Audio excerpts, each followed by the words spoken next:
Nah, seberapa penting pendidikan menurut Kak Serli? Itu berawal dari mindset, ujung dari pendidikan itu karakter. Kembali ke pendidikan itu seberapa penting, sangat penting. Karena dia akan membentuk mindset, cara berpikir. Pendidikan formal menurut saya adalah salah satu jalan membentuk cara berpikir kita.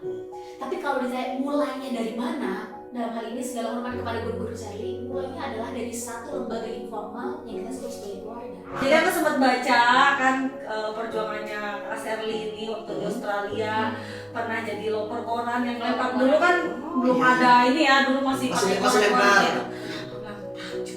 Biasa ini perempuan. Iya. Tapi kayak gak ada ngomongin pas lebih. Ternyata patternnya dari 14 abad yang lalu sama. Perempuan kalau nggak disibukkan sama ilmu, dia nggak disibukkan sama perasaannya. Betul. Wow.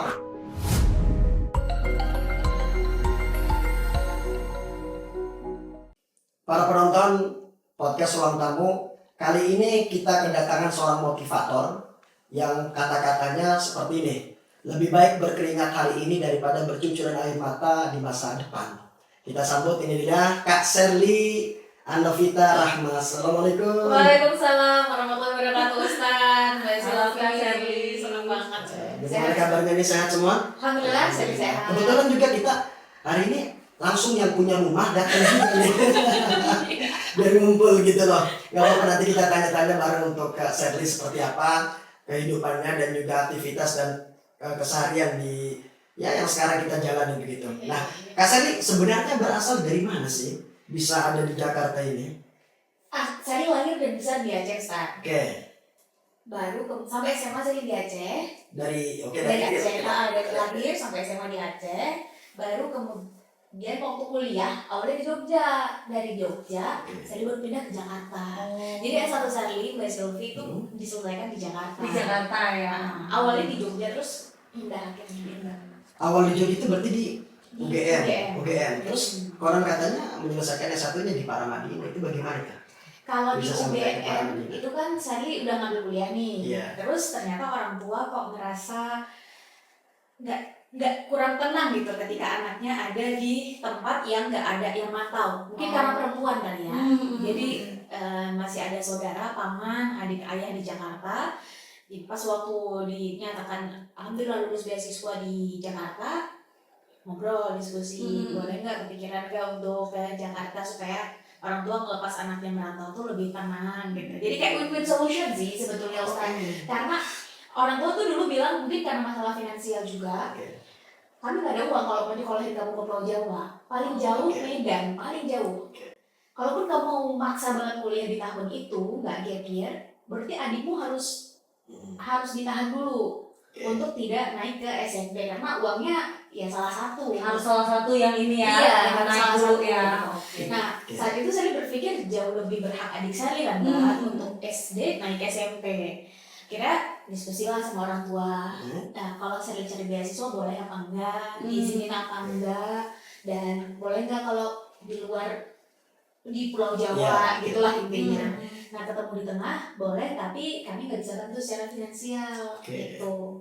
Ya udah akhirnya saya kejar karena mungkin jurusan yang saya mau tuh adanya di situ. Di Paramadina? Pokoknya di Pulau Jawa. Di Pulau Jawa. Waktu itu saya pengen hubungan internasional, Ustaz. Iya. Jadi saya kejar, coba cari beasiswanya yang mana, terus saya kumpulin, kirim berkas. Kalau dulu kan masih semuanya serba pos gitu ya, harus manual. Kalau sekarang kan tinggal email. Iya. Jadi ya itu akhirnya aktivitas ini selama 1-2 tahun terakhir di SMA itu adalah saya coba untuk saya bisa kuliah tapi pakai jalurnya kayak gimana ya, kayak gitu. Yang penting saya bisa kuliah gitu. Saya bisa kuliah dulu kayak gitu. Jadi ketika kelas 3 SMA kawan-kawan udah bisa bilang, wah aku bakal kuliah di sini, saya itu masih belum berani Ustaz. Jangankan di mana aku bakal kuliah aja apa enggak tuh saya juga nggak tahu gitu. Jadi ya udah saya cuma bisa diam. Kawan-kawan, aku udah keterima di sini, ya ikut senang kan kayak gitu. Tapi ketika ditanya, Sir, kamu di mana? Ya semoga kan gitu aja ya Pak ya, bisa aja cuma gitu doang kayak ya semoga yang terbaik kayak gitu lah intinya. Tapi jauh loh dari Aceh datang ke Jakarta tuh dari Aceh datang ke Jogja itu jauh banget, perempuan lagi. Apa sih motivasinya sebenarnya? Motivasinya Ustaz? Iya, artinya kan di sana juga banyak gitu loh. Mungkin jurusannya. Jadi kalau jurusannya Oke. paling terdekat tuh di Andalas waktu itu hubungan internasional. Di Padang, Oke. jurusan hubungan internasional. Cuma kan ada apa beasiswanya start waktu itu. Di Tekumar nggak ada di Aceh? Nggak ada hubungan internasional. Oke. Jadi karena itu akhirnya saya dicek. Sebetulnya itu alasan pertama boleh jadi. Tapi kalau alasan utamanya Ustaz, saya itu sempat membaca satu buku ketika di Aceh saat itu. Oke. Melting pot tempat berkumpulnya anak muda saat itu adalah di Pulau Jawa. Entah itu cari kerja, Mbak. Entah itu cari pengalaman. Entah itu ya cari uang, cari network, termasuk pendidikan. Betul. Kalau sekarang mungkin udah enggak ya, Mbak ya. Tapi kalau dulu tuh masih tersentral di situ di Iya. Pulau Jawa. Jadi Pulau kayak Jawa. ada keinginan untuk pengen deh untuk ada di tengah-tengah anak muda yang sedang cari ilmu, cari Berkembang. cari uang, cari pengalaman, gitu. Jadi saya ada keinginan itu awal mulanya. Oke. Gitu. Kalau dalam bahasa Jawa itu kan ada pepatah mengatakan begini, lebih baik hujan emas di negeri orang daripada hujan batu di negeri sendiri. Sebenarnya kata orang Jawa ini masuk gak ke ranah cari sendiri. Artinya di Aceh mungkin misalnya ya kita namanya jauh lah dari perkotaan dan sebagainya, sehingga datang ke Jakarta pengen merubah nasib begitu. Dari segi pendidikan, karir ataupun pekerjaan misalnya. Saya itu gak kepikiran untuk merubah nasib dan lain-lain itu mungkin anak SMA gak kepikiran gitu ya Ustaz? Belum. Oke. Waktu itu sebetulnya saya udah kepengen merantau tuh tamat SD Ustaz. Jadi tamat SD saya udah minta sama orang tua. Saya mau pesantren Mbak Sylvie. Dan Sally nggak mau pesantrennya di Aceh, karena kalau di Aceh orang tua bakal nengokin per 1 bulan sekali, jadi nggak terasa merantau itu nggak terasa. Orang tua belum mengizinkan. Sally menghargai alasannya mungkin karena ibu dari tamat SD sudah jauh juga dari orang tua dan tamat SMA sudah nikah, ya sudah jauh lah begitu. Jadi ada keinginan untuk sampai SMA minimal kamu sama kami lah. Nanti sesudah itu silakan kalau mau merantau. Namanya perempuan nanti kalau udah nikah juga kan akan ikut suami. Kami juga nggak tahu kamu akan kembali apa enggak. Jadi itu win-win solution sebetulnya. Tapi ada ini ya, apa cewek-cewek Sumatera ibaratnya. Kenapa tuh cewek-cewek Sumatera? Kita kayaknya nggak berani ya. Darahnya itu darah Sumatera. Daerah Sumatera kayak aku kan yang di Medan. Sama aku juga kayak gitu, pokoknya udah tabrak dulu dah. Nggak takut, orang kan biasa berpikir kan kamu tuh wanita loh, nanti kamu diapa-apain. Aku juga sama, dulu aku merantau ke sini, akhirnya sampai ke Jakarta. Awal mula merantau kemana Mbak? Aku merantau waktu itu sempat ke Bali. Terus aku juga pernah ke Pekanbaru lagi kan. Di usia berapa pertama kali merantau? 17 tuh. 17 usia SMA, SMA. Iya, terus aku SMA lulus tuh 16 karena aku agak cepat. Agak cepat. Nah itu apa motivasinya, mau berubah hidup kah atau? Karena aku capek miskin ya.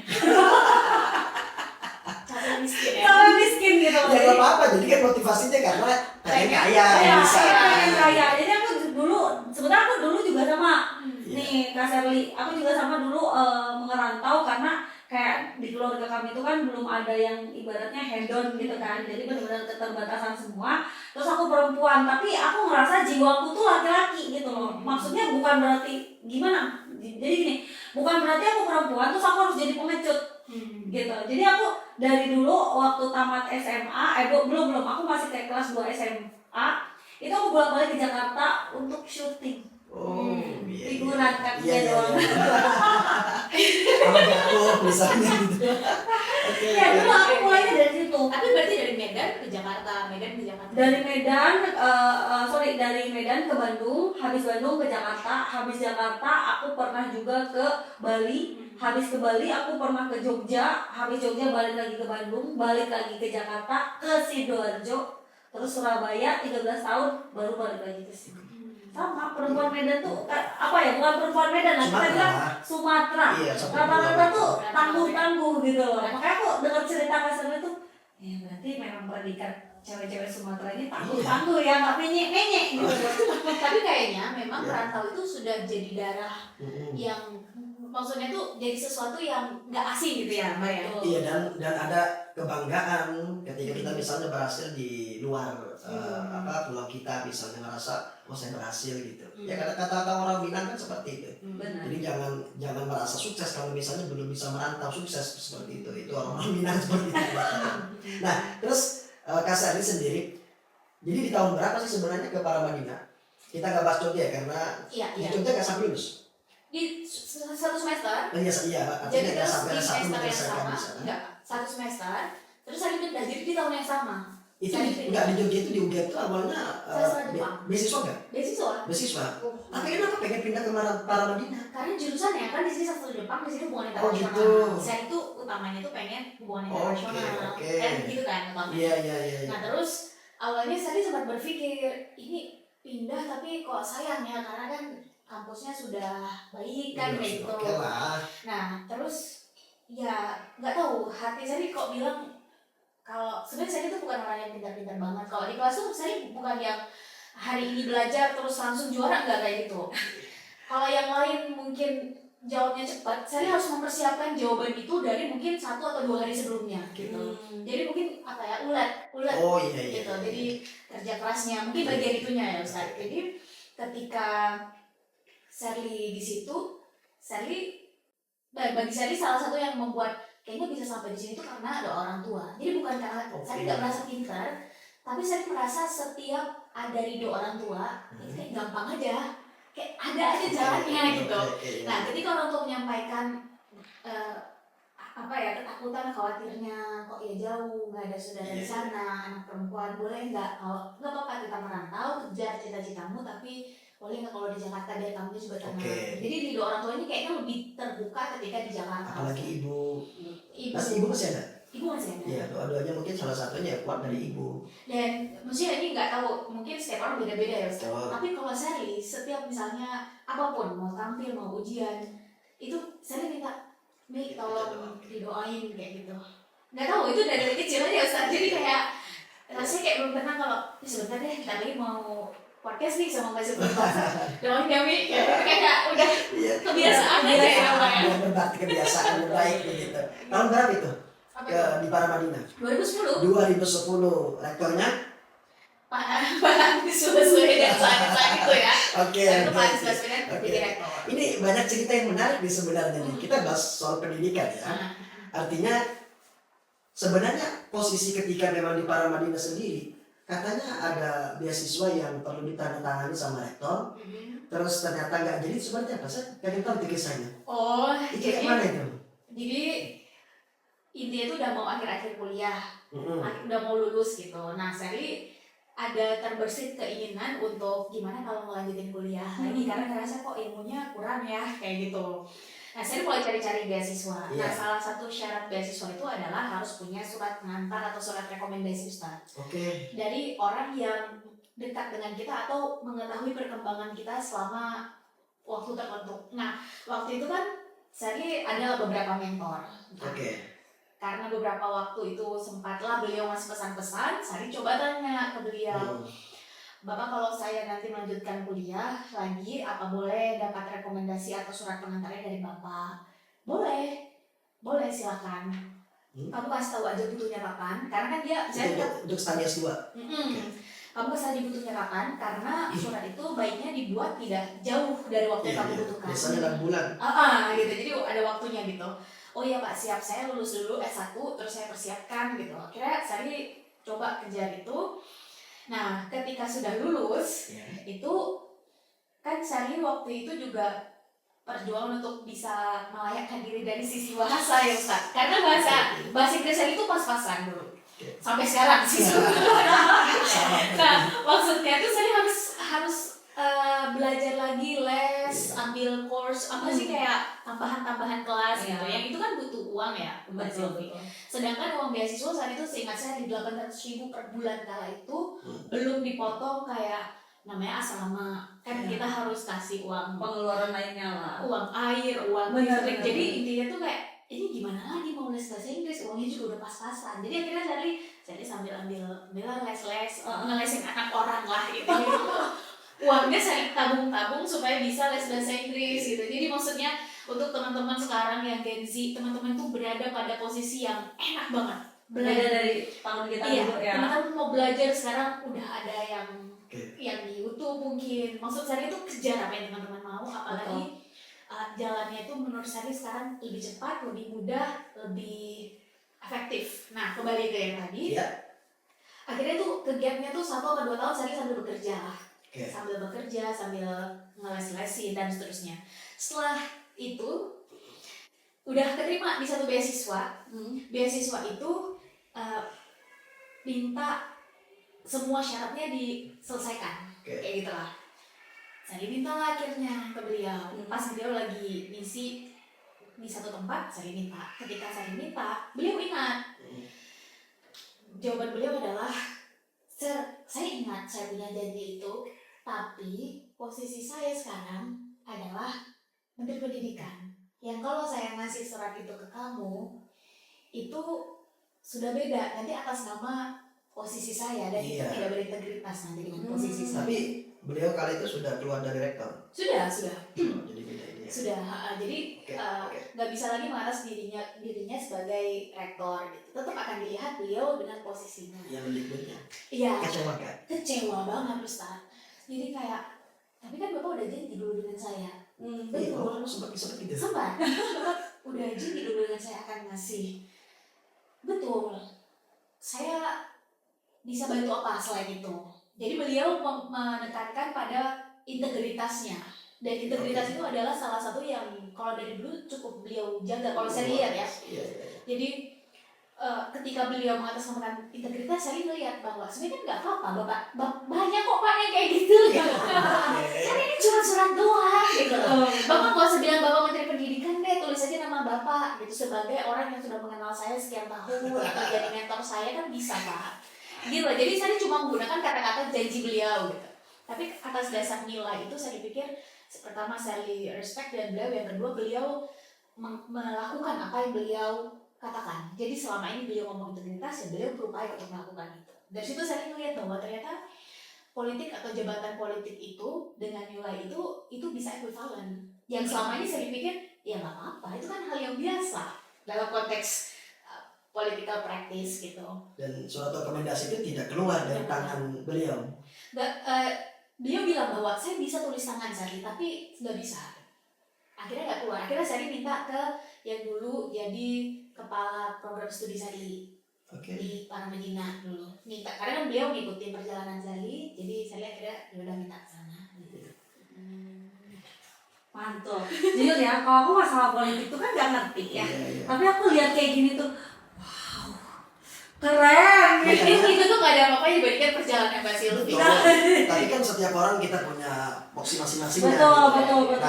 Makanya kan kalau kita kembali tadi, ini kan sering muncul di TV lah tentang ini. Saya ini kok timbulnya jadi bukan kayak motivator, tapi kayak pengamat politik gitu. Apa sama Gitu ya, masuk ya? Nggak, ya Ustaz Maksudnya kayak gitu. akademisi, motivator, terus pengamat politik begitu. Artinya semua elemen itu masuk begitu. Oh gitu. Iya, jadi sebenarnya gimana gitu letaknya Sherly ini? Soalnya aku tuh cara ngomongnya aja kayak kamu, aku baru melihat sosok yang perempuan gitu ya. Tapi yang wah gila, ini nilainya besar sekali Iya, nih. iya. Aduh kok jadi takut. Benar gitu, artinya perempuan-perempuan milenial yang sekarang ini kan luar biasa kayak Sherly misalnya, artinya sesuatu yang unggul lah kan begitu. Hampir semua elemen itu masuk. Di akademisi misalnya intelektualitas, terus juga masuk ke ranah politik masuk, terus sang motivator juga masuk. Artinya beberapa hal ini bisa digarap sendiri gitu loh. Nah, kembali tadi ke tante masalah tadi politik itu. Nah, kenapa timbulnya akhirnya beberapa tahun kemarin ini kan ikut-ikutan nih di TV tuh Tentang apa tuh Ustaz? politik. Aku juga sempet lihat di TV. Gimana? Siapa ya? Kayak Coba, iya pas di salah satu televisi itu kan ada jubir, saya sebut aja nih, jubir 01. Saya pikir apa karena memang ya Sherly ini istilahnya balas budi gitu loh sama rektornya dulu sehingga jadi jubir 01, atau karena memang ya ada tadi itu mengedepankan integritas sehingga Sherly ini merasa oke lah saya junjung orang-orang yang bisa berpegang teguh terhadap integritas. Itu kayak mana itu kalau kita lihat dari situ? Maksudnya perjalanannya kok bisa tambah Betul, kayak gitu. betul. Mungkin saya sedikit meluruskan. Boleh. Saya jarang banget ditanya kayak gini Ustaz. Oke. Apalagi di Dan depan ini kamera. dia memang kadang kalau nanya suka aneh. Aku Ya, tadi kemarin ditanyain aneh-aneh mulu memang. Makanya Di podcast rumahku, di ruang tamuku, ditanyanya, jadi mohon maaf ya. Iya maksudnya di podcast Ruang Tamu ini ya berbeda.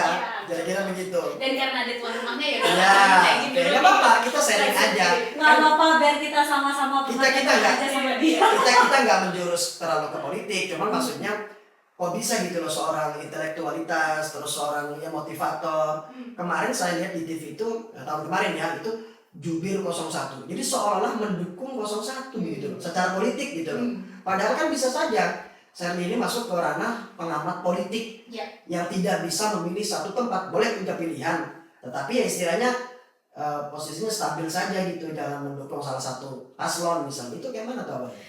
Ini saya deg-degan sebenarnya jawabnya, tapi Oke. sebenarnya tidak menyalahi atau tidak ada bagian atau kelompok yang Oke. merasa Nggak apa-apa. tersakiti. Nggak Tapi maksud saya gini, saya itu tidak termasuk dalam tim pemenangan Oh. 01, 02, 03 itu enggak. Iya. Jadi ya udah dengan teman-teman kita coba menyampaikan pendapat kita dan atas realitas yang ada, Mbak. Jadi misalnya ada A, B, C terus kita sampaikan. Oke. Nah, karena dulu nih yang masa kuliah ini pernah kenal sebagai rektor, dosen ini, akhirnya saya menyampaikan pendapat saya tentang beliau pertama sebagai orang yang boleh jadi pernah kenal dulu. Dan yang kedua, yang saya bahas itu adalah berdasarkan fakta, data, realita ketika beliau menjabat sebagai gubernur. Itu kan semuanya terbuka. Jadi misalnya hanya dalam waktu 5 tahun, misalnya gubernur tahun itu bisa mencapai WTP 2 misalnya ya, misalnya kayak gitu. Jadi biasanya saya menyampaikan itu. Nah, ketika tahun lalu di salah satu stasiun televisi sebetulnya saya udah bilang bahwa saya itu bukan jubir, boleh nggak di situnya nggak usah ditaruh jubir, gitu. Tapi ditaruh jubir. Jubir 01. Wah, berarti the power of media. Ada 2 orang kan, dengan jubir 01, jubir 02, tapi dari segi milenialnya, milenialnya gitu loh, anak-anak muda. Iya betul. Jadi mungkin karena pendapat-pendapat yang sering disampaikan di sosial media itu ada irisannya atau besar irisannya dengan yang dilakukan oleh tim 01 pemenangannya. Dan ketika di hari itu atau malam itu mungkin dari tim mereka tuh mungkin jubirnya atau timnya sedang penuh semua jadwalnya. Kemudian kontak bisa Pak bantu kami untuk isi di situ gitu. Terus kami harus sampaikan apa? Yang disampaikan di sosial media aja itu Hanya seputar itu. Iya, yang opini tadi gitu, nggak apa-apa. Nah, ketika hadir ternyata 2 yang lain itu jubir, dua-duanya. Beneran jubir. Memang jubir. Jadi ketika ditanya, tapi saya bukan jubirnya, boleh nggak ditaruh aja? Selama ini kan tertulisnya millennial influencer, atau motivator, atau misalnya digital aktivis misalnya gitu. Nah, yang gue merasa, loh nggak apple to apple dong. Tapi ini kenapa yang itu bukan jubir? Kan logis ya. Betul. Yang itu harus jubir juga dong. Kalau nggak, kenapa dia diletakkan di sini? Nah, akhirnya wah gimana nih kita? Sedangkan selama ini kita menyampaikan secara logis perbandingannya. Kalau 1 begini, 2 begini, 3 begini, kalau A begini, B begini, ini C begini gitu. Jadi sejak itu akhirnya wah lo jubir Sen. Gitu. Bukan begitu teman-teman. Jadi akhirnya peak session yang icebergnya segini akhirnya mewarnai apa yang sudah dilakukan misalnya dalam 1 tahun atau 2 tahun belakangan. Gitu sih Ustaz. Jadi mungkin podcast ini juga sedih tapi palingnya bagus kan. Jadi biar teman-teman juga tahu. Jadi nggak ada yang tuduhan yang aneh-aneh ke Kak Sherly juga, dan Kak Sherly bisa menyampaikan di ruang tamu ini kita, juga. Artinya Kak Sherly punya ruang gitu loh untuk menyampaikan. Sebenarnya kalau saya sih istilahnya tidak terlalu kayak mana gitu. Cuman tanggapan Sherly aja gitu terkait masalah yang kemarin. Sebetulnya kalau tuduhan dan lain-lain Sherly nggak ada masalah Mbak. Yang saya khawatirkan adalah kayaknya Sherly nggak mampu deh menyampaikan apa yang pengen disampaikan oleh tim. Sebenarnya kalau Sherly waktu itu dibilang 01, kayaknya Sherly tidak mampu menyampaikan dengan baik apa yang seharusnya disampaikan dengan baik oleh seorang juga. Jadi Sherly justru merasa tidak enak dengan tim mereka yang mungkin sudah menggodok. Wah kita poinnya ini gitu. Karena kan harusnya seorang jubir paham dong. Wah kita bakal, sedangkan itu bukan yang Sherly lakukan, bukan sosial media Sherly. Sherly nggak bilang bahwa dalam 5 tahun ke depan kita akan melakukan bukan itu. Yang Sherly lakukan di sosial media Sherly adalah akal sehat, critical thinking. Jadi ketika apa yang akan dilakukan oleh 01 5 tahun ke depan? Jadi begitu loh Ustaz. Saya merasa nggak mampu menyampaikan itu karena tidak ikut dalam proses menggodok materi itu. Saya nggak enaknya sama tim itu, tim 01 tuh saat itu kayak gitu. Mas Masih politik sedikit aja. Deg-degan ya, sama. Aku juga ya di rumah sendiri, di ruang tamu sendiri, tapi ketika ditanyain, Enggak ada sesuatu yang sulit. Kalau ada pepatah mengatakan seperti ini. Saya pernah nanya ini loh, karakternya Mbak Sherly ini. Beliau jawab, tapi saya pengen dengar jawaban dari mahasiswanya beliau gitu. Politik itu kotor. Kalau tanggapan Kak Sherly gimana? Kalimat kotor itu sebenarnya untuk orang-orang yang tidak baik, atau untuk orang-orang yang baik, atau untuk orang-orang yang baik tapi karena terjun ke politik jadi kotor. nah, loh, Ini kayak 3 SKS ya. Iya, maksudnya gitu lah. Ya kasarnya tahu lah, artinya kan bisa memandang, bisa melihat. Ya, sejauh ini kan walaupun memang konon katanya tidak termasuk daripada kelompok 1, 2, dan 3, tetapi ada pandangan nih. Politik di Indonesia, apalagi kan hubungan internasional itu kan kita bisa berbicara untuk kedepannya seperti apa kayak gitu. Nah, politik itu seperti apa? Kalau saya melihat politik itu bukan tentang benar salah Ustaz. Jadi bukan tentang hitam putih, dia itu alat. Jadi kalau alat ya tergantung pada siapa yang memegang alat itu. Nah, prosesnya ke sana, strategi siasah. Oke. Nah, itulah politik. Nah, proses kita bersiasah itu kita akan bertemu dengan mungkin ada yang nilai-nilai berbeda, mungkin ada yang prinsip-prinsipnya berbeda. Tujuannya adalah ya kepentingannya apa?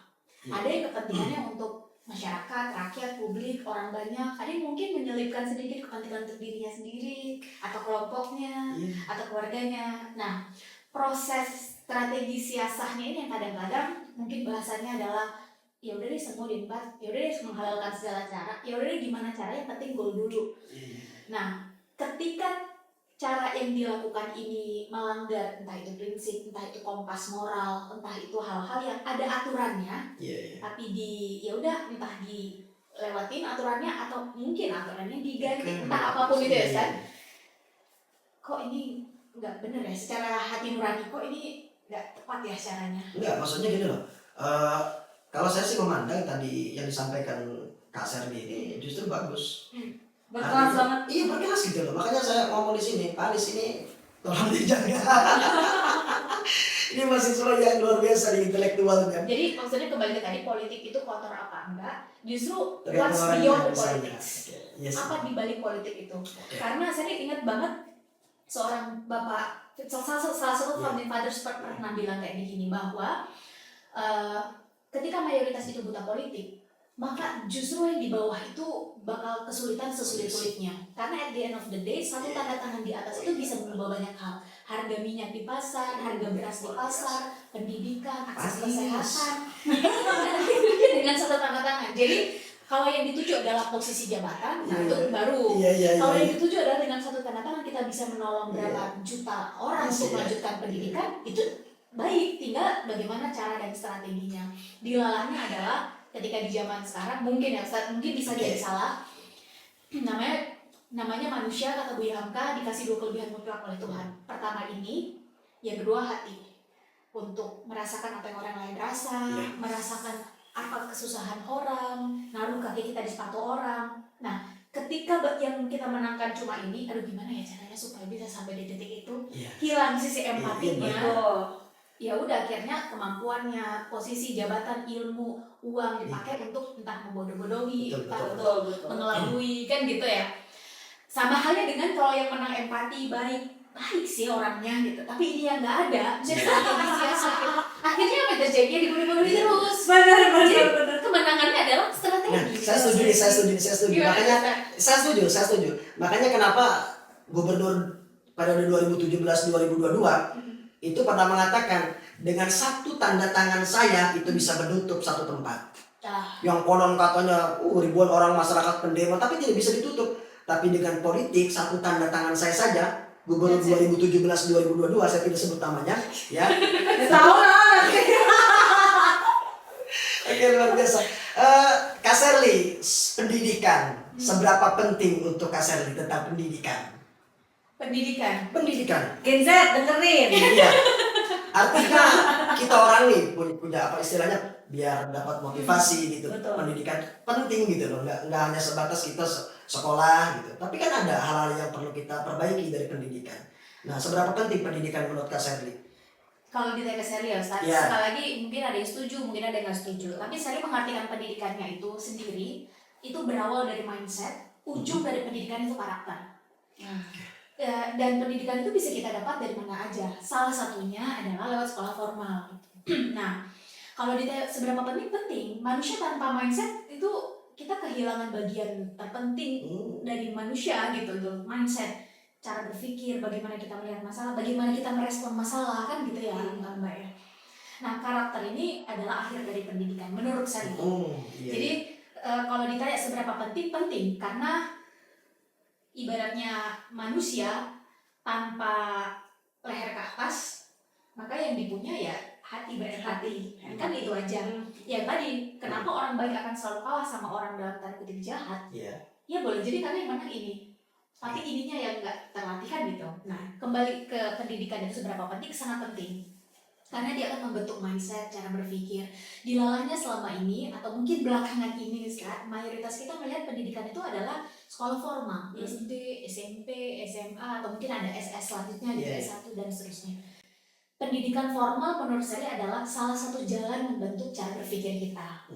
Tapi kalau ditanya mulainya dari mana, dalam hal ini segala hormat kepada guru-guru Sherly, mulainya adalah dari satu lembaga informal yang kita sebut sebagai keluarga. Itu awal mula pendidikan. Iya. Artinya ketika misalnya laki-laki sebagai ayah, perempuan sebagai ibu, maka itu adalah pendidikan pertama bagi seorang anak. Karena ya kalau perempuan berarti madrasatul ula kan sekolah pertama, ayah adalah kepala sekolahnya kan gitu. Nah, kembali ke pendidikan, di situ pentingnya posisi peran ayah dan ibu untuk membentuk cara berpikir anak yang ketika itu diulang-ulang terus, actionnya jadi kebiasaan ini jadi habit. Jadi karakter.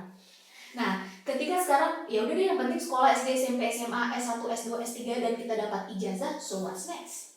Selanjutnya apa setelah ijazah? Saya bukan bilang ijazah itu nggak penting, penting, betul. Tapi pendidikan beyond, lebih dari sekadar hitam di atas putih. Nah, yang mau dibentuk kan misalnya S1 atau misalnya SMA itu kan adalah struktur berpikir. Kita ngeliat masalah, kira-kira solusinya gimana ya? Struktur berpikir, menyelesaikan masalah ini secara terstruktur. Yang mau nggak mau hari ini menurut saya Gen Z juga sekali lagi punya privilege untuk bisa belajar dari mana aja dengan cara yang juga beragam, yang ujungnya pada akhirnya adalah karakter. Jadi kalau setelah lulus S1 seorang sarjana merasa tangannya terlalu bersih untuk menyentuh permasalahan dan menyelesaikan permasalahan yang ada, justru pertanyaannya adalah penting nggak sih S1? Nah, loh kan Berapa penting sebetulnya pendidikan formal itu Tantang jawab. untuk membentuk kita sebagai manusia.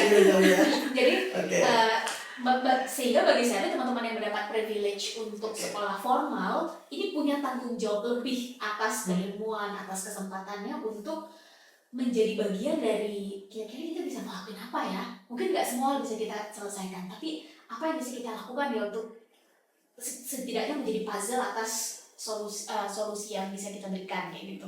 Nah, pendidikan ini yang menurut saya pertama mengantarkan seseorang pada level karakter, yang kedua, dan kalau karakter itu nggak bisa dibentuk cepat atau ujuk-ujuk terjadi gitu. Jadi belakangan ini 3 atau 4 bulan yang lalu seorang guru pernah bilang kayak gini ke saya, kalau sekarang kita bisa belajar lewat online, sekarang kita mungkin bisa belajar ada short course yang harusnya sekian jadi 3 bulan misalnya kayak gitu. Kalau zaman dulu untuk dapat karakter dari seorang guru, kita harus ngikutin guru itu minimal 2 tahun, 1 tahun, supaya apa? Kita tahu guru itu dari pagi sampai malam ngapain, guru itu kebiasaannya kayak gimana, si guru ini kalau lagi marah kayak gimana gitu. Jadi make sense bagi saya pendidikan itu adalah tentang karakter. Dan kalau dikaitkan dengan sekarang, justru bagian itu yang akan mahal. Menurut saya ya Ustaz, 20 atau 25 tahun ke depan. Karena kan sekarang udah AI ya Ustaz. Zaman sekarang, generasi sekarang tuh bikin esai 3.000 kata itu tinggal ketik di AI, keluar jawabannya. Tolong dong nanti sumbernya 10 jurnal terindeks Scopus. Gampang banget. Jadi kalau itu tujuan pendidikan, jangan-jangan kita udah kalah sama AI Ustaz. Iya betul. Dan sekarang masih bayinya AI. Terus saya kebayang gimana 20 tahun ke depan ya.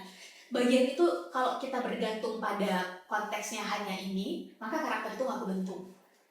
Karena dia adalah kebiasaan kan, kebiasaan cara kita merespon masalah, dan bagaimana cara kita berpikir, actionnya gitu, sehingga pendidikan yang tidak melahirkan karakter itu kehilangan ruh dari pendidikan itu. Tapi dari sekian banyak ya orang lah istilahnya yang mengenyam pendidikan ya, dari mulai ya tingkat dasar sampai tingkat atas, itu rata-rata mereka ya berapa persennya istilahnya menginginkan selembar kertas tadi, Ya. tujuannya tadi misalnya untuk kerja atau dan sebagainya. Jarang yang orang memikirkan tentang pendidikan berkarakter dan sebagainya. Nah, kalau Kak Sally sendiri sih istilahnya memotivasi ya untuk kita orang yang ketika belajar, ketika sekolah tujuannya cuma hanya mencari selembar kertas itu kayak mana? Sebenarnya bukan memotivasi Ustaz, tapi Iya. Sally refleksi ke diri saya Oke. sendiri. Saya nggak menyalahkan orang yang kuliah atau saya sekolah gitu untuk mendapatkan selembar ijazah itu. Tapi penting gak ijazah? Untuk sebagai syarat masuk ke jenjang selanjutnya penting. Contoh, dari SD masuk SMP kita butuh ijazah. Bener ya Mbak ya? Betul. SMP masuk SMA butuh ijazah. Iya. Homeschooling aja misalnya, nanti Mbak boleh cerita ya. Ada tantangannya tersendiri, ada kebiasaan yang akhirnya nempel di si anak. Tapi ketika mau masuk jenjang selanjutnya, dia butuh selembar ijazah itu, right? Sama dengan misalnya ketika tamat S1, Mbak, kita tuh butuh makan, dan untuk bisa dapat kerja, kita butuh ijazah kan gitu. Jadi syarat administrasi itu mengharuskan kita semua akhirnya untuk punya selembar ijazah itu. Nah, jadi kalau ditanya gimana cara motivasi, sebetulnya lebih ke refleksi saya sendiri. Bahwa ijazah itu boleh jadi diperlukan, bahkan penting untuk kita masuk ke level selanjutnya atau mendapat kesempatan selanjutnya. Tapi sebetulnya bukan itu satu-satunya tujuan atau bahkan yang lebih besar dari sekedar pendidikan. Jadi tujuan yang lebih besarnya sebenarnya bukan ijazah. Tapi what's beyond that paper? Apa yang ada di belakang ijazah itu? Semuanya A. Ya. IPK 4.0. Oh. Tolong dong kamu selesaikan masalah nih misalnya yang ada di satu desa, di satu wilayah yang isinya misalnya nih dengan segala hormat, misalnya adalah preman. Ya. Isinya adalah misalnya sebutlah misalnya yang suka minum minuman keras misalnya, atau punya masalah struktur sosial apa. Pertanyaan bisa nggak? Kalau ternyata itu membuat kayaknya kita terlalu bersih deh, tolong dong kita di ruangan AC aja. Hold on sebentar. Tujuan belajar itu tadi dipraktekkan di mana ya, kan kayak gitu. Nah, beda halnya ketika kemampuan kita adalah misalnya membuat aplikasi. Gimana ya caranya kita bisa berkolaborasi untuk bisa menjembatani mereka. Jadi bagian itu yang menurut saya justru penting. Nah, kembali ke pertanyaan, bagaimana memotivasinya? Nilai itu penting. Ijazah itu penting, apalagi kalau pendidikan formal, karena itu menjadi syarat kita masuk ke level atau jenjang selanjutnya. Tapi ada begitu banyak skill, termasuk skill hidup yang itu kita dapat di luar kelas. Benar nggak Mbak? Betul banget. Kalau belajar di zaman sekarang itu cuma kita batasi dinding-dinding, ya udah deh kuliah pulang, misalnya gitu, sayang banget menurut saya. Ada banyak sekali hal yang justru kita pelajari, kita dapatkan, kita resapi, bahkan membentuk karakter kita itu di luar kelas. Jadi teman-teman go explore it, jangan mau puas dengan dinding kelas yang membatasi kita. Coba banyak hal positif selama teman-teman ada kesempatan, karena percayalah teman-teman, berkuliah atau punya pendidikan formal itu privilege. Dan memang betul loh. Artinya ketika kita kuliah, hampir di setiap jurusan itu ada mata kuliah di awal semester pertama, biasanya mata kuliah ilmu sosial dasar. Ilmu sosial dasar ini kan penerapannya tadi kita bisa bersosialisasi di berbagai misalnya tempat kan begitu kan. Nah, terus kembali ke pendidikan, ini penting banget nih. Kak Sally ini kan menyelesaikan S2 di Australia. Di Australia. Beasiswa juga. Alhamdulillah. 2 tahun. 2 tahun. Tahun berapa lulus? 2018 hari pulang, 14 akhir. Katanya pernah itu ya, itu koran apa namanya, koran itu. Coba dong cerita. Oh ada. Aku baca. Coba. Itu untuk Mbak taunya dari mana nih? Baca lah. Itu di mana tuh? Aku di Australia. Oh, di Australia. Jadi aku sempat baca kan perjuangannya Kak Sally ini waktu di Australia, pernah jadi loper koran yang lempar. Dulu kan belum ada ini ya, dulu masih pakai koran gitu. Aku bilang, luar biasa ini perempuan. Iya iya iya. Tapi dia nggak ada apa-apanya. Gimana itu? Sampai itu. Jadi sebenarnya kan udah beasiswa ya. Jadi sebenarnya nggak kerja juga nggak apa-apa. Cukup sih harusnya. Harusnya cukup. Harusnya ikannya kan Iya. Apalagi Australia Atau kan. mungkin pengen cari tambahan kali. Koran apa, Kak? koran Bukan Jawa Pos. Nggak mungkin Jawa nanti nggak ini ya. Oke. Nggak. Iya. Iya, nyambung. Waktu itu Sherly teringat perkataan salah satu mentor awalnya Mbak. Jadi kalau kamu merantau atau kalau kamu sedang memasuki satu wilayah di mana bumi kamu cek, di situ langitnya kamu junjung. Itu bahasa Minang itu. Oh iya. Itu Minang pride itu. Ketika bumi dipijak, langit dijunjung. Itu Minang itu. Jadi Terus? ketika kamu di sana, jangan kamu bawa semua hal yang zona nyaman kamu pindahin ke sana. Contoh, kamu bertemannya sama orang Indonesia. Bukan berarti nggak boleh berteman sama orang Indonesia, tapi kenapa nggak explore berteman sama untuk lebih luas lagi di sana. Betul. Misalnya di sini Sari makan nasi. Coba deh di sana ikutin mereka makan apa kalau pagi. Nggak ada nasi di sana ya, maaf. Kita pernah ke Australia makanannya ya Apa ampun. kita teh? Ada nasi tapi Makannya apa? bagi mereka berat banget Tapi gitu loh. berat. Aku pernah waktu itu 2 minggu di Perth. Iya. Itu tuh aku nggak bisa makan Karena karena makanannya tuh nggak roti. Udah itu rotinya keras banget lagi kan. Gue sampai waktu di Perth itu sampai bilang, Beb kapan kita balik ke Indonesia ya? makan pedes ya. Karena makanannya tuh nggak kemakan sama kita ini, makanya kerasa banget kan. Apalagi ngerantau bertahun 2 tahun, kita yang 2 minggu aja udah yang ya ampun, mana ya ini dendeng batoko ini mana? Pembiasaannya lama ya? Kalau saya 3 bulan pertama shock culture-nya dapat. Oh. Dan bukan hanya budaya dan makanan, Iya. bahasa. Karena saat itu akhirnya karena English kan? Bukan. English, tapi Sally memutuskan untuk tinggal sama native Ustadz. Jadi dari situ akhirnya Sally sadar bahasa yang dipakai di universitas tuh baku banget. Beda dengan kalau kita ke pasar. Iya. Kalau kita misalnya pagi-pagi terus atau pulang dari kampus cuma mau mindahin galon aja kan nggak mungkin pakai bahasa yang formal. Iya. Jadi akhirnya Sally sadar bahwa susah banget ya untuk masuk ke budaya yang beda banget. Sally shock secara ya bahasa, makanan dan lain-lain. Terus Sally tanya gimana nih apa Sally udahlah nyerah aja, udah balik aja ke kawan-kawan yang bilang udah tinggal makan mie aja satu rumah 5 orang Indonesia semua, kita pulang bisa ngomong pakai bahasa Indonesia, kita makan bisa goreng ceplok telur, udahlah gampang gitu. Udah tinggalnya di kampus aja, tinggal jalan gitu. Saya memutuskan untuk tinggal di suburb. Suburb itu agak jauh dari kampus. Jadi kalau pagi harus ikutin ritmenya orang Australia, catch the train. Iya. Pokoknya ikutin gitu. Sampai saya ingat banget diketawain karena masih ada sisa sate kemarin saya dibawa pagi-pagi karena lapar saya makan. Terus saya dikira kayak sate pagi-pagi. Mereka kan pagi-pagi roti. Betul. Sesuatu yang ringan. Akhirnya saya kayak yang nggak aneh gitu. Iya. Itu kan berat banget untuk makan pagi. Di situ saya sadar bahwa ingat lagi kamu ikutin Jar. Kamu ikutin ombaknya, jangan dilawan. Karena waktu itu udah kayaknya saya nyerah aja dia udah berat banget. Nah dari situ mentor saya bilang bahwa kalau kamu pengen dapetin ritme ombaknya kamu dapetin, maka kamu menari sama orang-orangnya. Bukan cuma ketika di rumah, ketika di kampus. Kalau di kampus memang saya masuk ke kampus yang sedikit orang Indonesianya. Yang kedua, cari pekerjaan yang di situ atasan kamu orang Australia. Jadi kamu tahu bahwa ritme kerjanya kayak gimana, kamu get used to it. Kira saya coba cari tahu kan, gimana caranya.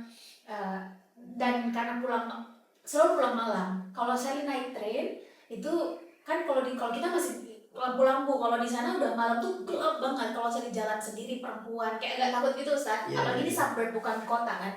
Terus saya pakai hijab terus jalan. Kadang-kadang ada yang saya nggak kenal terus saya agak khawatir. Jadi waktu itu saya pesan beli sepeda. Ternyata beli sepeda juga sama. Jadi pertama itu jauh, saya harus parkir dulu di train dan itu udah tinggal saya sendiri. Ketika pulang, akhirnya kawan bilang, udah kamu beli mobil aja. Tapi kan mobil mahal, Ustaz. Bener, apalagi Australia ya. Nah, di Australia itu ternyata mobil yang udah lama banget itu murah. Tapi biaya parkir Makanya saya cari yang tren-tren yang biaya bisa parkir mahal mahal banget. yang jauh banget baru dapat. Long story short, saya akhirnya dapat mobil yang itu tuh masih non power steering, jadi kita masih kayak gitu. Mesin belok. Jadi kita sering belajar itu belum perkoran. Iya. Tapi kalau kayak gini habis uang saya untuk ini dong, bensin segala macam. Iya. Cuma untuk supaya aman ketika pulang kampus. Nah kawan yang kita bilang, saya ini ada yang mau pulang dulu ke Indonesia 2 minggu. Kamu mau nggak gantiin posisi dia sebentar? Kan kamu punya mobil. Aman gitu. Apa? Loper koran? Aduh loper koran gimana ya? Perempuan nggak apa-apa nanti di-train dulu sebentar. Iya. Nah di-train sebentar, dibilang kayak gini, Ser, aku tuh punya anak istri, kalau bisa kamu pertahankan posisi ini ya, karena kalau kerja kamu jelek, posisi ini pasti akan dilepas ke orang. Aku ketika balik ke Australia, aku jadi gak punya kerja lagi, kerja tambahan maksudnya. Sedangkan aku punya anak istri nih, aku butuh uang tambahan. Beliau PhD saat itu. Oke Pak, jadi kan amanah nih, berarti harus bener nih. Long story short, 3 hari berturut-turut saya gagal total di loper koran itu. Harusnya 5:30 mau udah selesai, saya selesai jam 9. Ditelepon dong, ini gimana ini kerjanya, nggak bener. Kalau saya yang pecat nggak apa-apa dong. Ini si bapak, Tanggung jawabnya yang tadi itu. Jadi kerjaan si bapak nanti hilang gimana? Iya, Kan iya. amanah. Dari situ akhirnya nggak bisa nih, besok pagi saya harus kelilingin, kan 3 komplek yang dikasih ke saya. 3 komplek itu saya dikelilingin, saya di timing, gimana cara saya hafalin berulang-ulang, sehingga ketika jam 3 pagi saya keluar dari rumah, loading koran ke mobil, itu awalnya jam 9, pelan-pelan turun 7:30, habis itu besoknya lagi baru mulai lagi on time. Nah ketika si bapak udah pulang ke Aussie balik, si atasan bilang bahwa saya dapat email dari customer bahwa seneng sama yang 2 minggu kemarin. Karena misalnya gini, misalnya letar aja, mau masuknya ke ini kayak mau masuknya gitu, namanya anak baru kan, aduh nggak bener nih, ambil bener-bener misalnya taruh di depan. Jadi ketika orang buka, kok pas, biasanya kan lempar ke sana ke sini kan gitu. Telepon, saya senang sama yang itu kamu berapa waktu ini kayaknya pas tepat di depan pagar saya, kayak gitu kan. Dihubungi lah, boleh nggak suruh dia ikut aja sama kita. Dari situ akhirnya serius dari dapat gitu. Jadi kayak ya udah gitu. Jadi saling menikmati, terus karena kan pakai hijab. Tantangan selanjutnya adalah itu kena waktu subuh kan, jadi subuhnya itu ya pertama saya harus pas-pasin waktu subuh harus kena di, karena masjid kan sedikit, musola, jadi harus kena di musola itu, atau yang kedua harus kena di toilet umum karena kan air di sana susah ya, jadi susah dan gimana mahal. caranya dapat di toilet umum sehingga kalaupun harus sholat di trotoar setidaknya wudhunya beneran kena air. Atau yang ketiga saya harus selesai jauh lebih cepat dari itu sehingga bisa segera balik untuk sholat siang lapar gitu. Dan terakhir adalah karena perempuan itu kan kerjaan biasa laki-laki. Bisa dibilang Sally, mungkin ada 1 orang lagi yang sama-sama perempuan. Jadi di situ mungkin saat yang saya pelajari, ternyata kalau di sana nggak peduli kamu laki-laki apa perempuan. Kalau kamu udah bilang iya untuk pekerjaan ini, kami akan percayakan, silakan kamu tunjukkan kinerjamu, kami akan menilai kamu based on kinerjamu, bukan karena kamu laki-laki atau perempuan. Dari situ akhirnya saya tahu nggak bisa tuh, kan saya perempuan, boleh dong, nggak bisa. Jadi ya udah, do your best, kami akan memperlakukan apa yang kamu berikan ke perusahaan kami. Itu akhirnya saya termasuk sholat. Kalaupun misalnya ini bulan Ramadan, kamu harus sahur, kamu yang atur waktunya, kamu yang atur mau sholat di mana, kamu yang atur misalnya mau mulai lebih cepat. Karena saya bilang boleh nggak saya mulainya lebih awal jam 2, jadi jam sekian saya udah selesai. Saya belajar tentang time management, saya belajar tentang ini bukan tentang perempuan laki-laki kok. Kita direspek berdasarkan apa value yang kamu bring on the table.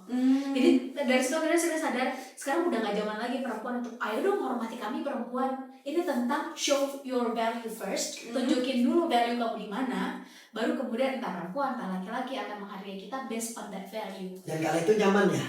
Nyamannya. Nyaman, jadi bukan karena ya dia kan karena ini, karena misalnya ya itu malah bagi saya kayak karena saya perempuan nih, kok kayak merasa kok merasa di apple to apple ya, gitu Sat. Jadi mungkin itu saya dapat dari pengalaman 2 tahun termasuk ketika bekerja. Berapa lama itu jadi loper koran? 1,5 tahun. Tapi selain loper koran, saya juga ikut ngajar di satu sekolah Christian Ya. saat itu. Ya oke lah, artinya kalau di dunia pendidikan kan no problem maupun di mana. Tapi kalau misalnya tadi loper koran, kesannya kan orang kayaknya kerja kasar gitu. Iya, ibaratnya jarang perempuan yang mau ngambil Iya, job gitu. itu gitu loh. Apalagi seorang loper koran. 1,5 tahun lagi. Yang dimana itu biasanya laki-laki Iya. gitu yang peranin ya. Karena kalau aku pun kalau misalnya jadi loper koran, aku mau ngapain nih? Ya lempar Lempar kemana nih? orang. Iya, iya, iya. Terus setelah kesibukan sekarang nih gimana nih Kak Sherly? Masih sama, ikut mengajar, ikut belajar lagi bersama dengan teman-teman juga di dunia kreatif, terus ketemu sama banyak anak muda di kampus, mayoritas kampus sama SMA, dan itu saya happy banget karena proses pembelajaran bagi saya Ustaz, karena semakin perubahan generasi kan, kalau dulu Iya. Gen Y, Gen Z, sebentar lagi generasi Alpha, saya melihat perubahan karakter itu secara langsung Ustaz. Jadi itu yang membuat saya that should be something different on you. Kamu juga harus ikut karena itu tanda kamu agile dengan perubahan saya. Terus ada rencana nggak untuk studi S3 misalnya? Kalau rencana ada Ustaz, mohon doanya. Amin. Semoga ya kayak Indonesia atau luar negeri? itu nanti kalau sudah boleh di launching, kita launching. Oke. Berapa jam tidur sehari semalam untuk Sherly nih? Kayaknya tim Sadri yang tahu. Berapa jam ya Ustaz? Jangan sampai bilang nggak tidur-tidur ya. Iya, tapi waktu terbaik saya untuk mikir atau nulis sesuatu yang menggunakan berpikir itu di jam 3 malam. Sama Ya.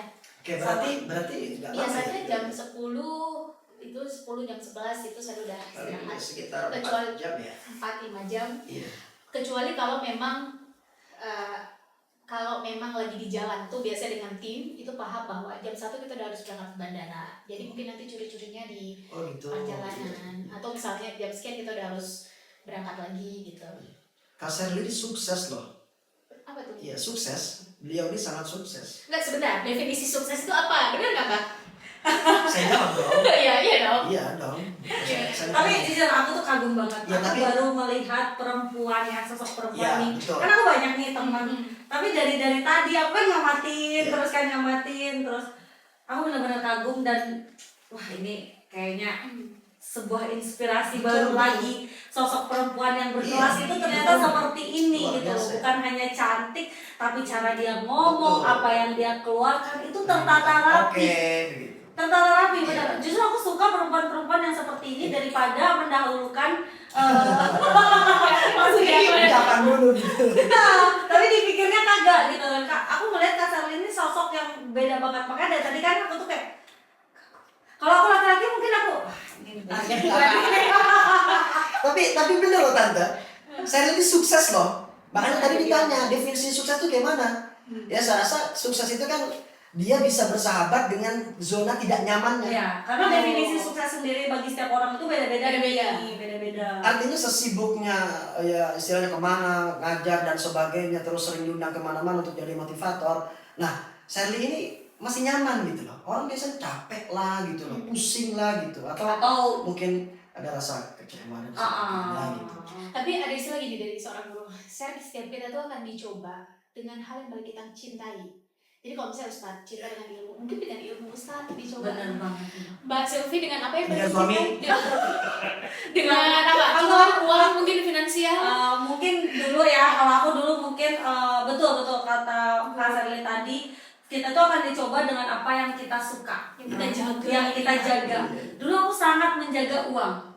Gitu. Jadi karena kan mungkin aku adalah satu-satunya di keluargaku ya, ibaratnya satu-satunya di keluargaku yang berhasil lah, sukses. Sehingga apa yang aku punya itu aku jaga. Mungkin aku jaganya terlalu erat sehingga aku gimana ya? Sehingga aku berpikir gini, apa yang aku punya ini nggak boleh lepas. Akhirnya Allah justru kasih ujian di situ.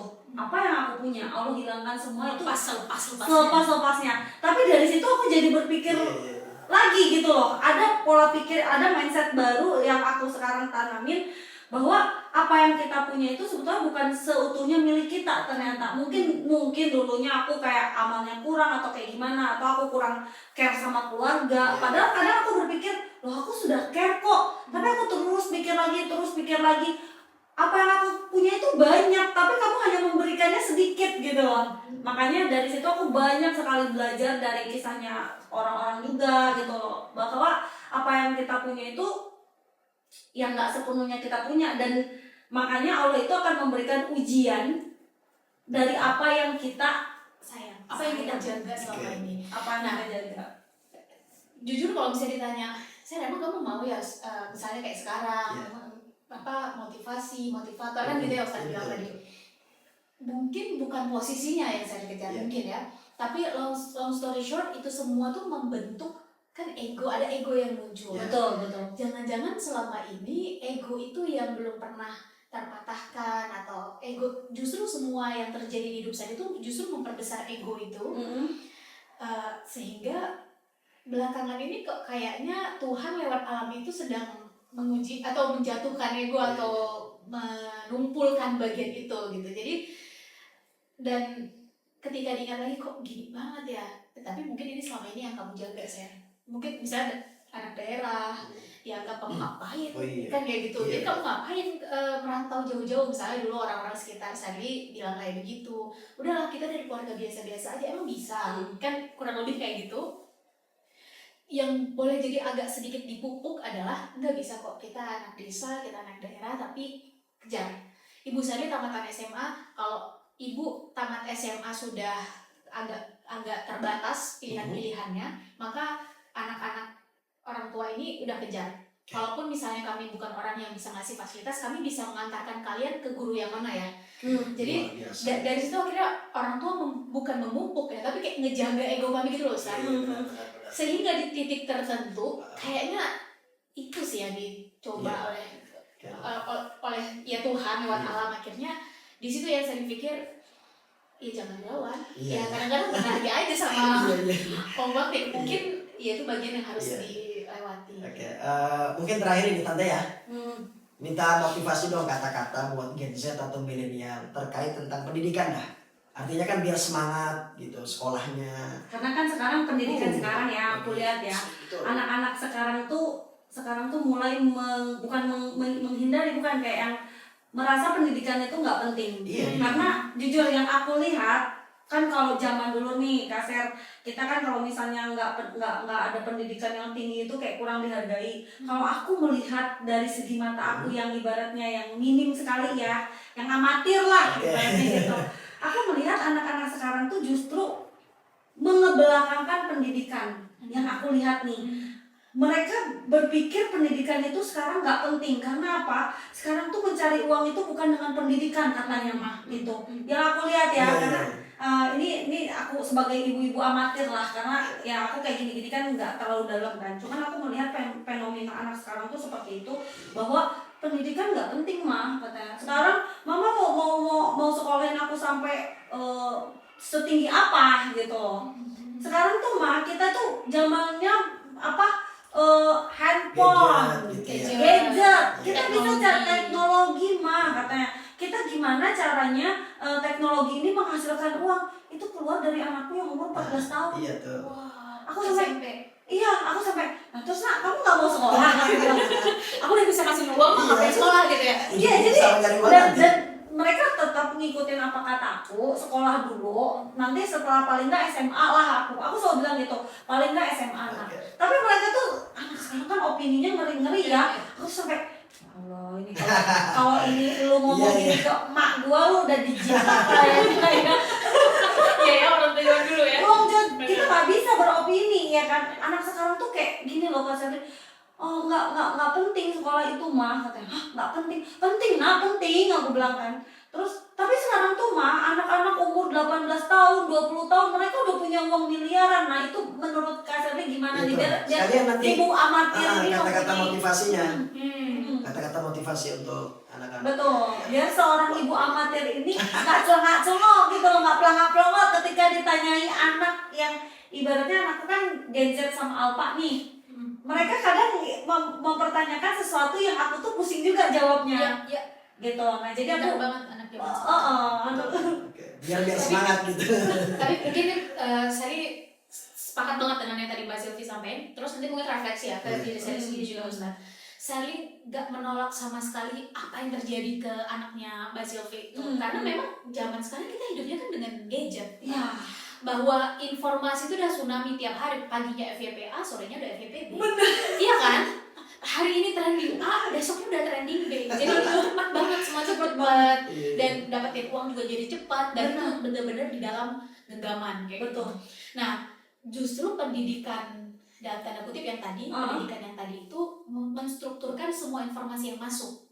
Di antara semua informasi yang masuk kan nggak semuanya penting. Gimana cara kita memfilter? Nah, justru pendidikan itu membuat kita jadi terstruktur cara berpikirnya. Belajar bisa dari mana aja, mau dari YouTube, podcast, kita bisa belajar dari mana aja. Tapi kan nggak terstruktur. Hari ini nonton Ruang Tamu, besok nonton podcast apa. Betul. Nah, pendidikan yang udah di 3 tahun, 6 tahun, 4 tahun, mungkin ada yang lebih kurang, itu adalah yang udah distrukturkan apa yang mau dipelajari sampai akhir kita bisa nyelesain masalah. Makanya kalau misalnya di S1 misalnya, awalnya mungkin kita belajar, ujungnya pasti diminta untuk coba kamu lihat masalah apa, cari latar belakang masalahnya, kumpulin datanya, kamu analisa, kira-kira rekomendasinya apa, terstruktur gitu. Nah, justru itulah yang akan dibutuhkan 20 tahun ke depan. Mungkin sekarang nggak kelihatan, tapi kalau misalnya yang kita anak muda zaman sekarang nggak memaksimalkan sisi itu, justru yang terjadi teman-teman, termasuk ke Sally sendiri, kita akan dikendalikan teknologi. Betul. Bukan kita yang mengendalikan teknologi. Betul. Nah, cuan, uang itu pada akhirnya akan datang sesuai dengan apa yang mau kita bawa. It's not about the gun, it's more about the man behind the gun. Teknologi, alat, gadget yang tadi itu alat, kan gitu ya. Pertanyaannya siapa yang pegang pistolnya? Pistolnya dipakai untuk manfaat atau mudarat? Positif atau negatif? Ketika kita manusianya dalam tanda kutip tadi menyepelekan atau mungkin meninggalkan dulu deh, kan udah dapat enaknya nih. Jadi kita meninggalkan yang susahnya nih untuk belajar, untuk apa mungkin ngerjain tugas, PR. Maka sebetulnya mungkin kita anggap sekarang mudah. Kan enak mah, kan cepet, ngapain sih mau guru les, orang kita bisa langsung tanya. Benar. Anak sekarang kayak gitu. Percayalah teman-teman, memilih keputusan berat sekarang itu akan mempermudah masa depan kita nanti. Nah, dengerin nah ya. Nih udah ada jawabannya nih. Karena saya berpikir kan, kalau dari dulu saya nggak cabut-cabutan bahasa Inggris, kayaknya saya lebih awal bisa bahasa Inggris deh. Kayak gitu, jadi mengambil keputusan berat sekarang mungkin bagi kita malas banget. Tapi itu justru yang akan membuat kita lebih mudah menghadapi realita kehidupan di depan. And then vice versa, mungkin sekarang kita enak, gampang, cepat, instan kan gitu ya. Tapi justru ke depan mau nggak mau kehidupan orang tua tuh akan ada masanya nggak bisa lagi ngelindungin kita, nggak ada lagi di samping kita. Justru kita yang akan face the reality. Kita baru merasa kenapa ya dulu kita nggak melatih. Makanya kenapa aku nggak bisa ngejawab pertanyaan dari anak? Karena apa yang aku lakukan itu memang kan kalau kasarnya kan sampai ngejar S2 gitu. Aku sekolah aja tamat SMA, aku kuliah bentar, terus aku sebelum di DO aku kabur. Kenapa kabur? Sebentar dulu. Kenapa kabur? Dewa sendiri berarti. Kan DO sendiri. Jadi sebelum di dikeluarin, aku kabur duluan. Karena waktu itu aku berpikir gini ya, mungkin ya kenakalan remaja zaman dulu itu berarti tahun berapa ya? Aku waktu umur 16 ke 17 lah berarti. Jadi aku berpikir, wah ini aku bayar kuliah, terus udah gitu kalau dari keluarga juga kayak nggak setuju gitu kan, kayak yang aduh kamu cewek udah cari cowok yang udah cari cowok apa gitu kan, kamu kan cantik lah apa, kamu dapetin nanti nikah udah nggak berguna gitu kan, apa mau ngejar. Terus aku berpikir jadi kemakan mindset itu. Terus aku gimana nih, tapi aku harus bertahan hidup gitu kan. Akhirnya aku memilih keluar karena waktu itu juga aku yang ngebiayain diri sendiri, dan aku nggak sekuat Kak Sherly ini ya. Jadi aku nggak sekuat Kak Sherly. Akhirnya aku berpikir aku mundur sebelum aku di DO, karena aku kan juga di sana kan harus ditagih uang semester, dan aku mau minta ke siapa gitu kan. Akhirnya udah aku korbankan kuliahku waktu itu, dan aku cabut tuh ke Bali gitu. Nah jadi ketika anakku ditanya masalah pendidikan, jujur aku nggak bisa jawab apa ya maksudnya ya. Karena dulu aja mama gitu ya. Nah aku takut anakku gitu loh Kak. Ngerti gak sih? Jadi aku takut malah dia membalikan sesuatu yang buruk itu ke aku. Jadi kayak aku tuh ngecipratin muka aku sendiri gitu loh. Aku pingin gini loh, nah aku mamamu, sekarang aku mempunyai uang untuk menyekolahkanmu gitu kan. Apa yang kamu dapat sekarang aku tidak dapat dulu gitu loh. Aku pingin loh nak, sampai S1, S2, S3 aku pengen, tapi aku nggak bisa. Ih, saya merinding lagi. Serius. Saya belum jadi ibu, tapi kalau maksudnya gini, ada satu hal yang perkataan ibu saya yang bilang kayak gini, saya nak, kalau saya dipanggil Ai gitu ya, kamu nggak perlu minum racun untuk tahu racun itu mematikan. Ibu saya kan tamat SMA kuliah dan gak punya pilihan, tamat SMA nikah dan gak punya pilihan gitu. Kamu nggak perlu ngikutin jalan ibu untuk tahu bahwa segini loh susahnya ketika misalnya perempuan tidak memaksimalkan potensi misalnya itu misalnya betul. Dan justru dengan, kalau saya lihat dari orang luar lihatnya, justru dengan pengalaman Mbak Sylvie itu, Mbak Sylvie bisa bilang bahkan bukan ke anak sendiri, ke banyak anak muda, kalian nggak perlu jatuh ke jurang terdalam untuk tahu bahwa jurang sedalam itu gitu loh. Kalau saya ngomong emang sedalam apa jurangnya, kan saya nggak bisa cerita. Kalau kan bisa, udah kehilangan puluhan udah kehilangan nyawa, kan kayak gitu. Betul. Itu kan setiap orang punya caranya masing-masing. Betul. Justru bagi saya itu jauh lebih powerful. Makanya aku selalu bilang sama anakku, selagi aku mampu, kamu sekolahlah gitu kan. Entah aku nggak bisa ngatur kamu mau jadi apa, itu bukan, ibaratnya kamu lahir di rahimku juga bukan kamu yang minta gitu. Kamu tuh hanya titipan yang Allah titipkan ke aku, dan aku sebisa mungkin menjaga apa yang Allah titipkan semampu aku. Kamu mau sekolah misalnya kan, kalau aku dulu ya aku pingin sampai S1, S2, terus aku pingin ngejar. Dulu aku tuh pingin, tapi aku nggak mampu.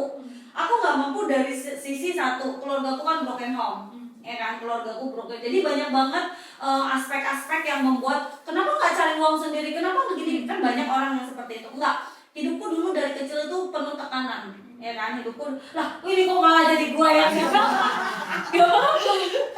Jadi hidup aku tuh dulu penuh tekanan lah. Ini kita masalah pendidikan juga kan, biar kalian juga tahu kita sharing. betul.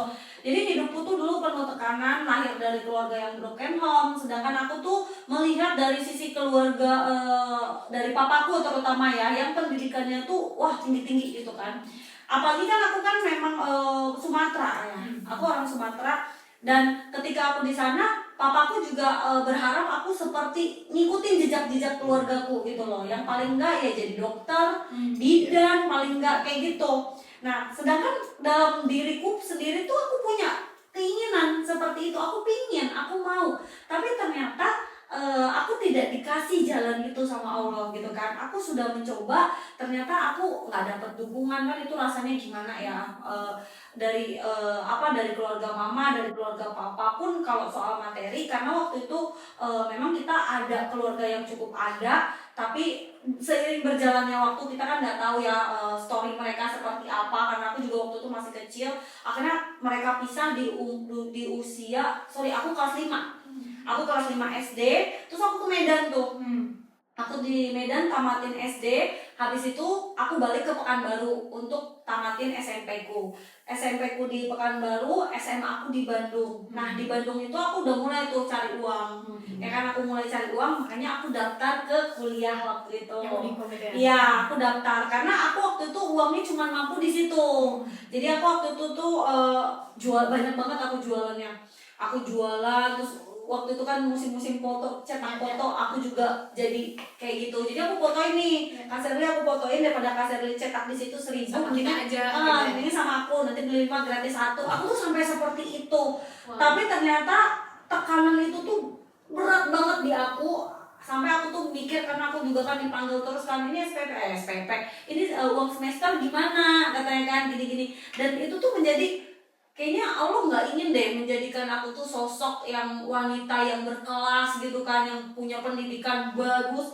Dalam hatiku pingin, maka aku selalu mendorong anakku tuh, nak, tolonglah jadilah apa yang aku pingin dulu gitu kan. Paling nggak kamu ya S2 lah gitu kan. Aku kayak Sherly lah. Iya, gitu. makanya aku tuh dari tadi kagum banget. Aku sampai gini, ini kalau anakku ya Allah. Iya, aku dari tadi tuh, makanya kan aku tadi diem, dan tapi aku liatin dia terus. Mudah-mudahan nanti anaknya bisa nonton nih podcast ini nih. Betul. Jadi banyak tuh tadi motivasi. benar, karena menjadi perempuan berkelas itu dambaan aku banget. Mungkin nggak ke aku pingin ke anak-anakku gitu loh. Jadi perempuan berkelas itu wah nggak bisa dibayar dengan uang berapapun. Anak Mbak Sylvie cewek semua. Cowok cewek-cewek. Cowok, cewek.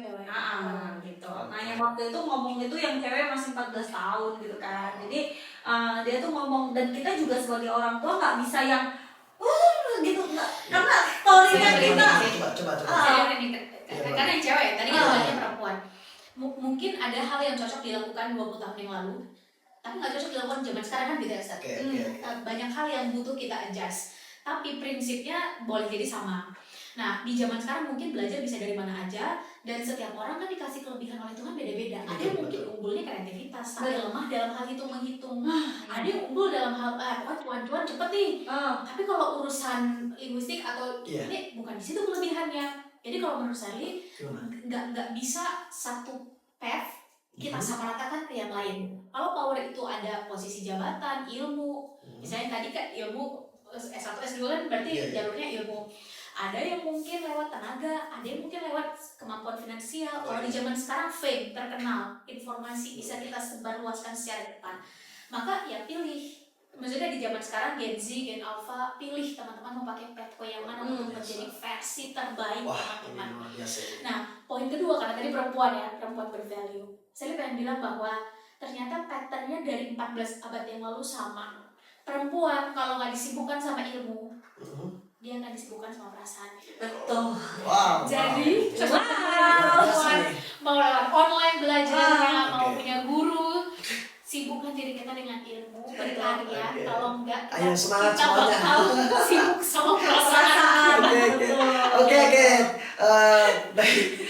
Luar biasa ya. Terima kasih nih Kak Sherly ini sudah datang di ruang tamu. Mudah-mudahan sehat selalu ya. Rumahnya minta Sampai izin. ketemu kembali di lain waktu. Terima Jangan kasih. kapokan sama-sama.